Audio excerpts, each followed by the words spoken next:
Yo, balik lagi sama gue di channel Martin. Dan ya, pada kesempatan kali ini gue mau mengupdate untuk Bitcoin-nya, teman-teman. Jadi mungkin yang belum tahu, saya sudah bikin ya untuk grup Telegram free.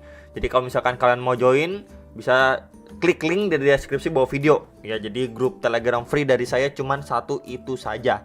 Ya, jadi untuk analisa Bitcoin pada hari ini ya akan saya awali dengan pembahasan Jerome Powell. Kemarin tuh speech-nya nggak terlalu bisa dibilang nggak terlalu penting lah ya, nggak begitu ngefek ke market lah ya. Kemudian juga besok itu sekitar tanggal 30 yaitu ada Bitcoin option yang expired dan max spend-nya itu di sekitar $22.000 dan Ethereum tuh max spend-nya di $1.500. Jadi biasanya ya kalau misalkan kita lihat max spend seperti itu cenderung market mendekati, at least mendekati gitu ya, nggak harus persis di 22.000 atau nggak harus persis di 1.500, bisa aja mendekati, let's say sekitaran 21.000 untuk ke Bitcoin dan Ethereum-nya juga sekitaran 1.400-an sekian lah, mendekati area max spend-nya ya. Jadi biasanya seperti itu biasanya, dan semoga itu juga yang bisa terjadi pada besok lah ya teman, tanggal 30 kan hari ini tanggal 29. Nah, kemudian kemarin juga sempat saya sharingkan juga ada di grup Telegram yang free itu, saya sharingkan kalau misalkan ada good news juga dari Bank of England ya. Jadi memang di sini mereka ini mengannounce ya adanya a guild market operation ya, teman-teman. Operation. Jadi memang ini menjadi adanya sinyal awal untuk bank dari Inggris ini akan melakukan QE atau quantitative easing. Ya, jadi quantitative easing itu bisa dibilang intinya mereka akan mulai mengendorkan yang namanya kenaikan suku bunga, malah akan mencetak uang lagi. Dan dari situ kita bisa tahu ya mungkin akan ya berdampak ke market karena adanya kucuran dana segar lagi gitu ya, istilahnya nih dari Bank Inggris nih, gue cetak uang lagi nih, gue kasih lu utang, gue kasih lu pinjam lagi, dan lu olah dah ya, mau di market mana, di emas kek atau di kripto dan lain sebagainya. Nah, dengan adanya QE itu sendiri ya bisa aja membuat price-nya market itu bergairah kembali gitu ya teman-teman. Jadi kurang lebih seperti itulah. Jadi ini menjadi salah satu sinyal awal yang cukup positif ya, diawali dengan Bank Inggris karena memang mata uangnya itu kan tertekan sekali gitu kan, dolar menguat banget ya, mata uang yang lain itu tertekan, salah satunya di Inggris. Jadi mungkin banyak juga deh teman-teman yang bilang, wah dia kalau sekarang QE gimana nih, inflasi kan masih tinggi dan lain sebagainya. Mungkin ya opsi dia ya bisa dibilang cukup rumit, cuman dia pengen menyelamatkan dulu nih mata uangnya, masalah inflasi nantilah gitu, kurang lebih seperti itu, karena memang udah turun cukup drastis banget gitu mata uangnya gitu. Jadi mungkin ya mau nggak mau deh gitu ya, istilahnya udah mau nggak mau gitu ya, dia melakukan itu karena ya bisa dibilang juga terpaksa juga, karena memang dolar itu sangat-sangat perkasa gitu ya, dibanding mata uang yang lain itu benar-benar wah ketekan banget, parah banget gitu ya teman-teman. Jadi ini menjadi sinyal awal yang cukup positif ya, semoga aja dia benar-benar melakukan QE dan setidaknya akan berdampak lah ke market gitu kan, karena ada kucuran dana segar. Dan ya itu lebih menambah optimisme di bulan Oktober menjadi Oktobul ya, seperti histori sebelumnya. Oktober memang biasanya warna hijau teman-teman ya. Oke.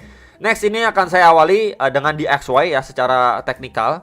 Jadi DXY kemarin itu udah sempet ya nge-spike lewatin dari area sekitar 114. Ini high-nya sampai 114,785. Kemudian dia kena reject ya, turun, dan sekarang posisinya lagi mengalami pemantulan. Dan di sini adanya gap teman-teman.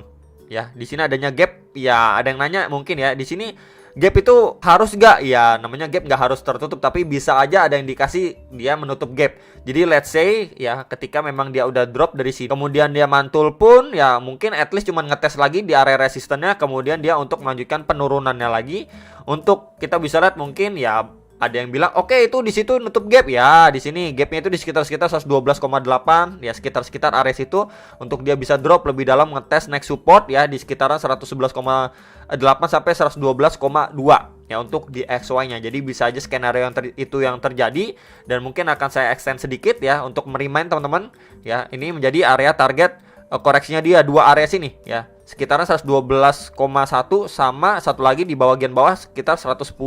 Sekitaran itu menjadi dua area support pentingnya, dan bisa dibilang target koreksi wajarnya di XY gitu ya, atau dolar indeks ini sendiri, dengan area resistennya masih sama.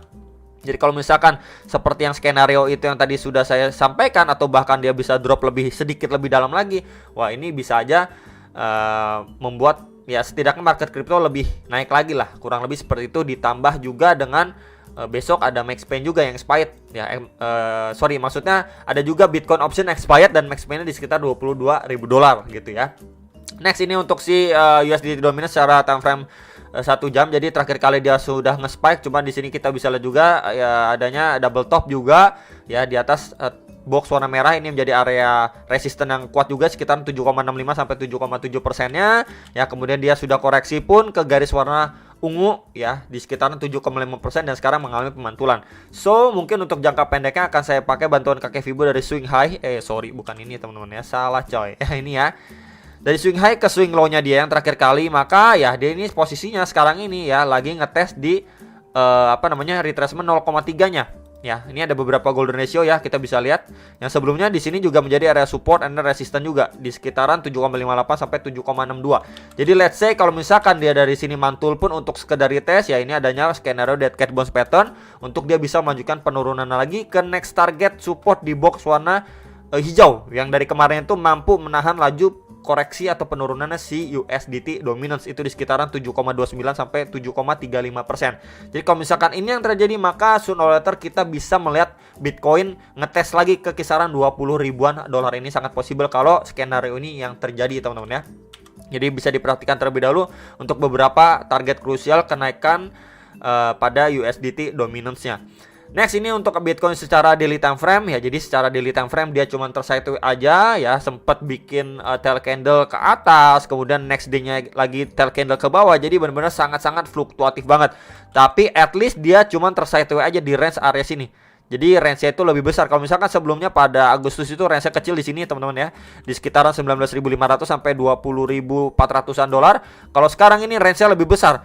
Itu di 20.500 sampai bagian bawah itu bahkan di sekitar 18.300-an dolar. Jadi di range area sini, ya range sideways itu lebih besar lagi, teman-teman.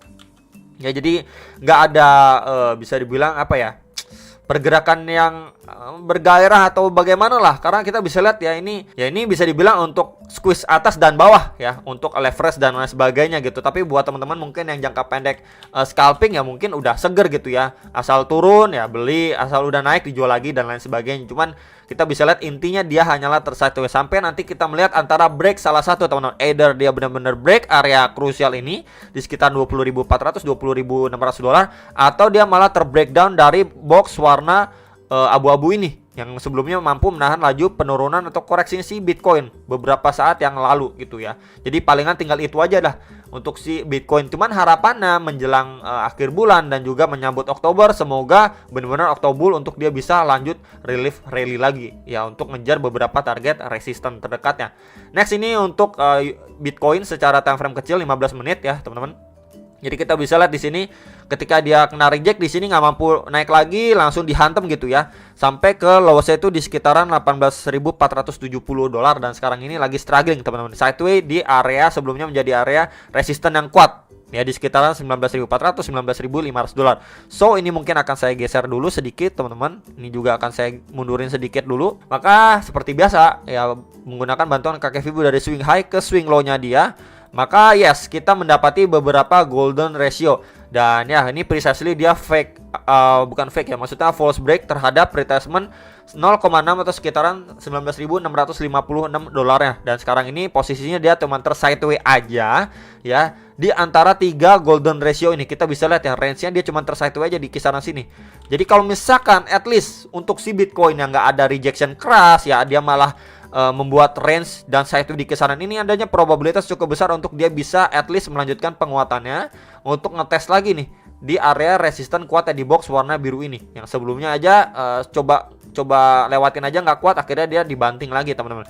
Jadi itu di sekitar 20.400 sampai 20.600-an dolar, dan perlu sekali diwaspadai kalau misalkan let's say dia masih mampu nge-spike di area situ ya, berpotensi double top. Ini top 1 and then potensially top kedua kalau memang kita dikasih naik lagi, dengan syarat yang tadi sudah saya sampaikan, at least di kisaran sini dia cuma tersideways aja, nggak ada pressure seller yang signifikan, kemudian dia mampu naik lagi ke kisaran next target resistennya. Ini udah clear banget, udah jelas banget. Tapi kalau misalkan dari area sini dia gagal maintain ya posisinya, dia bisa aja masuk lagi ke dalam kandangnya teman-teman. ya ke dalam supportnya sebelum dites di sekitar 18.600-an dolar sampai 18.800 dolar, sekitar area situ yang berpotensi untuk divisit gitu ya teman-teman.